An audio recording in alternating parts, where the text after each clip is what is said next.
Dans ce podcast, que j'ai voulu intimiste, en pleine nature, en présence des fées, du petit peuple et des énergies de chamanisme celtique, je te partage des leçons et prises de conscience que j'ai eues, issues de mon vécu et de ma propre expérience de vie. Je me livre en toute honnêteté, authenticité, vulnérabilité, bienveillance et douceur dans ce podcast afin que tu puisses révéler ta fée intérieure et renouer avec ta féminité sacrée.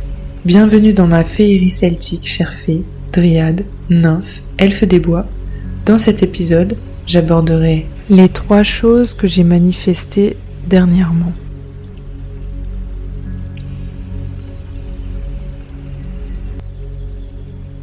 Le pouvoir de manifestation.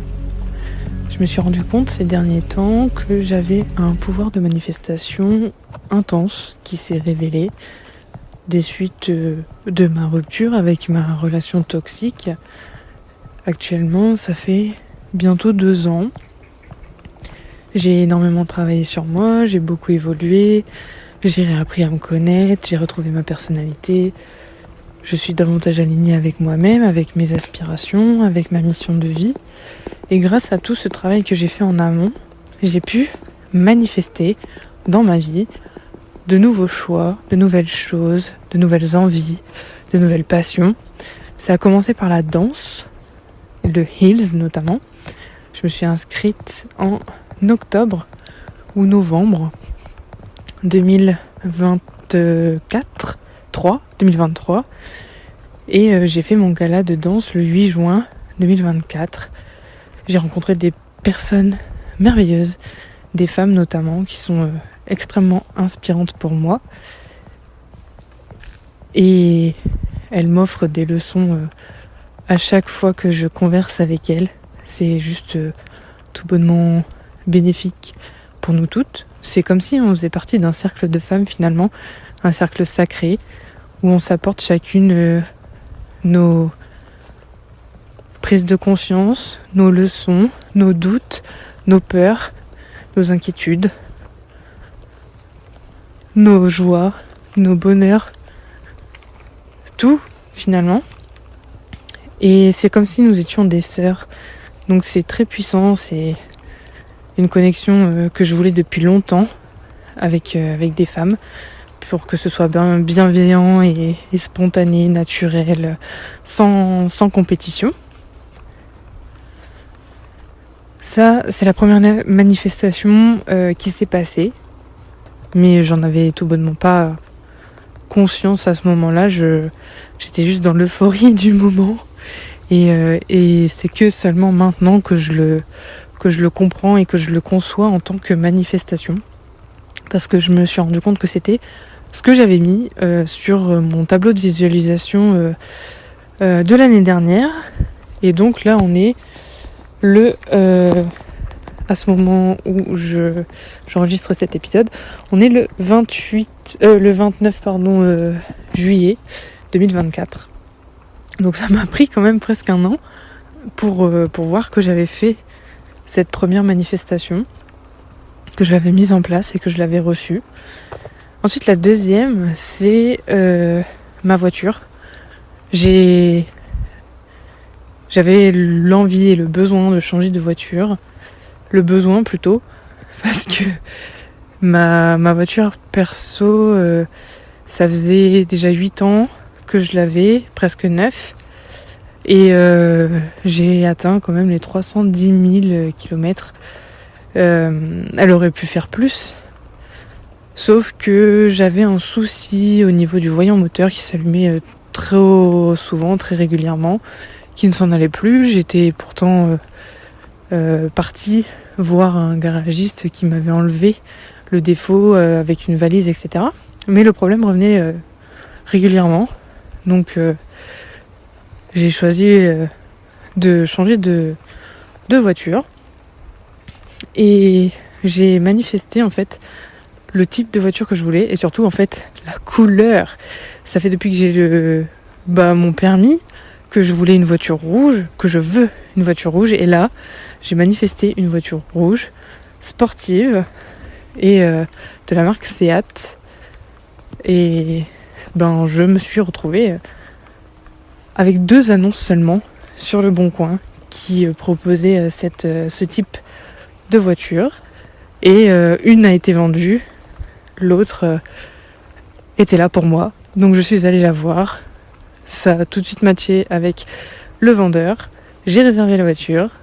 La semaine d'après, j'avais ma voiture avec le prêt d'accordé, etc. Et donc je suis allée la chercher à Nanterre. Je suis tout à fait ravie de cette voiture. J'ai quand même un petit pincement au cœur pour mon ancienne, la petite Picanto. Mais là, j'avais quand même besoin d'une bonne voiture pour repartir en vacances, puisque maintenant mes parents ont récupéré une maison de famille. Donc j'avais besoin, vu qu'il y a quand même 5 heures de route, d'une voiture sur laquelle je puisse compter et qui soit plus confortable que la Picanto notamment, pour faire de la route, des kilomètres. Et qui ait un plus grand coffre aussi, parce que très honnêtement, je mettais même pas une valise. Donc ça, c'est la seconde manifestation dont j'ai pris conscience très très rapidement, parce que je me suis rendu compte qu'en l'espace d'un mois, même pas, ça a été extrêmement rapide que j'ai obtenu du coup cette voiture avec le prêt, etc.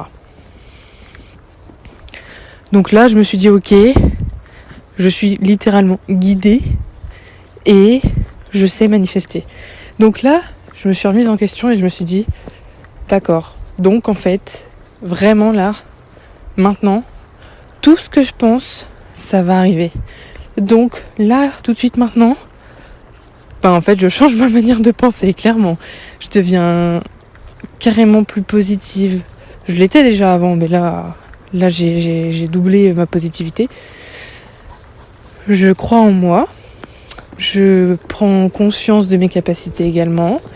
Je commence à croire très sérieusement à mes capacités et à me replonger dedans pour rouvrir les portes que j'avais fermées et que j'avais pourtant ouvertes quand j'étais petite. Notamment la connexion avec les fées, les elfes, le petit peuple, la magie. Parce que finalement, en mettant de la magie dans sa vie, on devient soi-même magique. Et on manifeste. Clairement. Et la troisième manifestation, je l'avais mis en place peut-être en décembre. Oui, courant l'hiver 2023. Alors je ne sais pas si c'est réellement décembre, mais c'était courant l'hiver 2023, ça c'est sûr. J'avais écrit une lettre à l'univers avec l'homme que je veux à mes côtés, qui soit à la fois mon partenaire, mon amant, mon ami, mon confident, mon amoureux, mon mari, le père de mes enfants, si je veux des enfants. Ça, j'avoue que c'est encore un point sur lequel je suis pas décidée du tout, parce que quand je vois le monde actuel, je me dis mon Dieu, mais les pauvres, dans quoi ils vont atterrir? Je sais pas dans quoi ça va, vers quel sens ça va évoluer, mais moi ça me fait un peu peur quand même, et je me dis mais je veux pas que mes enfants évoluent dans un monde encore pire que celui-ci, parce que celui-ci est déjà quand même pas mal coriace, je trouve. Donc comment dire que j'ai pas envie que mes enfants soient dans de mauvaises dispositions ou de mauvaises conditions pour évoluer, avancer, avoir une vie correcte. Surtout quand on voit les réseaux sociaux, les enfants ils sont déjà dessus, TikTok, etc. C'est extrêmement chronophage. Et quand on voit aussi tous les dangers que ça représente pour eux, oula, c'est encore une grosse réflexion. Et donc j'ai donné tous mes critères physiques et mentaux, enfin psychiques plutôt. Et je me suis rendu compte que j'ai donné beaucoup plus de critères psychiques que physiques, ce qui est tout à fait plausible, puisque j'arrive à un âge où le physique n'est... Oui, quand même, et c'est important. Mais un physique, si on s'y attache, honnêtement, un physique, ça change. C'est jamais pareil. Il y a qu'à regarder nos parents à notre âge et nos parents à l'âge qu'ils ont maintenant. On voit bien que les physiques bougent, ne restent pas les mêmes. Charlie, on traverse? Charlie, traverse. C'est bien.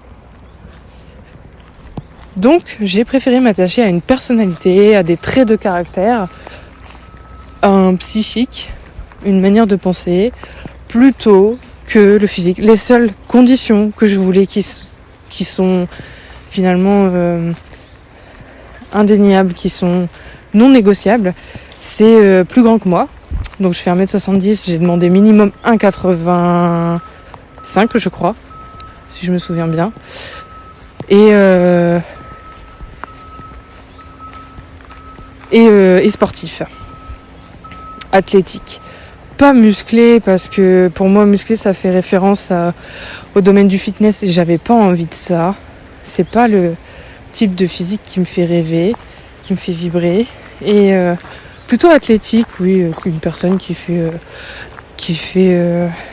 de la course à pied et qui fait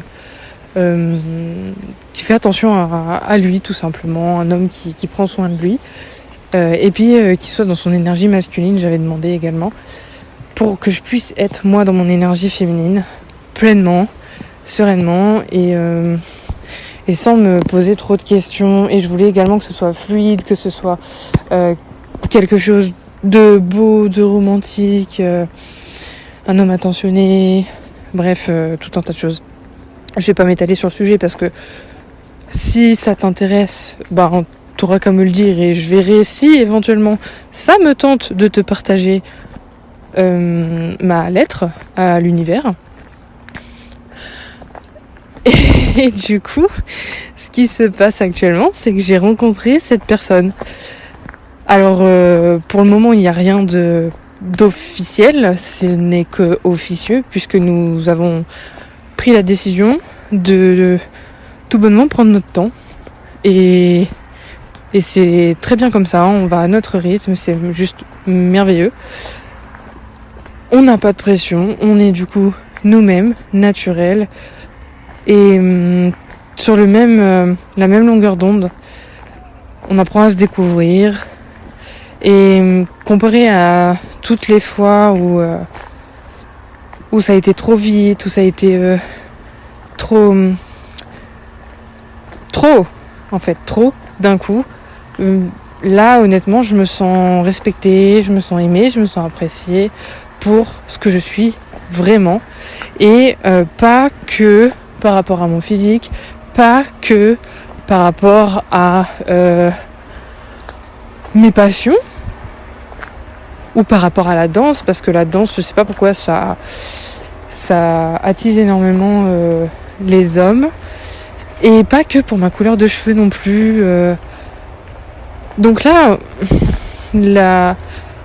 ce partenaire est vraiment une personne authentique et spontanée, naturelle, et pour une fois, je me sens vraiment à l'aise. Je me sens vraiment en présence d'une personne extrêmement mature, parce que avant je tombais beaucoup dans des schémas où je ressemblais à une maman de substitution et l'autre était un enfant, un adolescent qui avait besoin d'être guidé, besoin d'être leadé, besoin d'attention permanente, des hommes qui n'étaient pas construits finalement, qui n'étaient pas dans leur énergie masculine, qui n'étaient pas dans leur maturité. Et c'était très compliqué pour moi de le vivre, et ça c'est clairement quelque chose que je ne voulais plus, que je ne veux plus, clairement. C'est même ça, je ne veux plus. Donc cette fois-ci je me suis dit, Mathilde, ne refais pas les mêmes erreurs, prends ton temps, tu verras bien, si cette personne est faite pour toi, cette personne ira au même rythme que toi, cette personne voudra automatiquement se caler sur toi, ton rythme, ta vision. Et c'est ce qui se passe actuellement. Et j'en suis extrêmement ravie. Ça me change clairement la vie. Et je suis en train de changer également de vision sur l'amour, sur les hommes. Parce que c'est vrai que ces derniers temps, je n'y croyais plus. Et je me suis dit, je m'étais fait une raison et je me disais que tout simplement j'étais peut-être faite pour vivre seule et pas en couple, et que ok, c'était très bien comme ça et j'étais d'accord avec ça, et que j'étais dans l'acceptation. Et à partir de ce moment-là, ce que j'avais demandé à l'univers, ce que j'avais manifesté, ça s'est déclaré.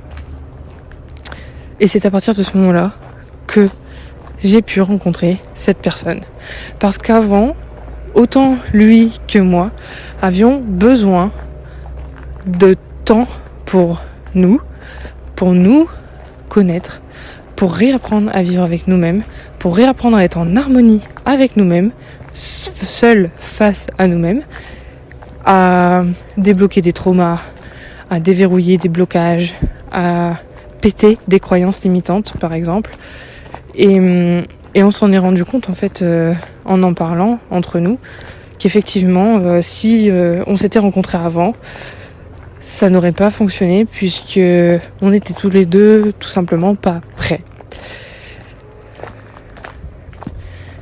Donc ça, c'était la 3e manifestation qui s'est réalisée, et je me dis que maintenant je vais continuer à manifester, mais cette fois-ci peut-être pas spécialement que pour le domaine personnel, parce que là c'était que sur le domaine perso, mais je vais commencer à manifester aussi sur le plan professionnel pour pouvoir développer mon entreprise, pour pouvoir expanser tout mon savoir et aider le maximum de femmes que je peux sur tout simplement le fait de se retrouver soi-même, d'avoir de nouveau une belle relation saine avec soi-même pour pouvoir attirer à soi l'homme de sa vie.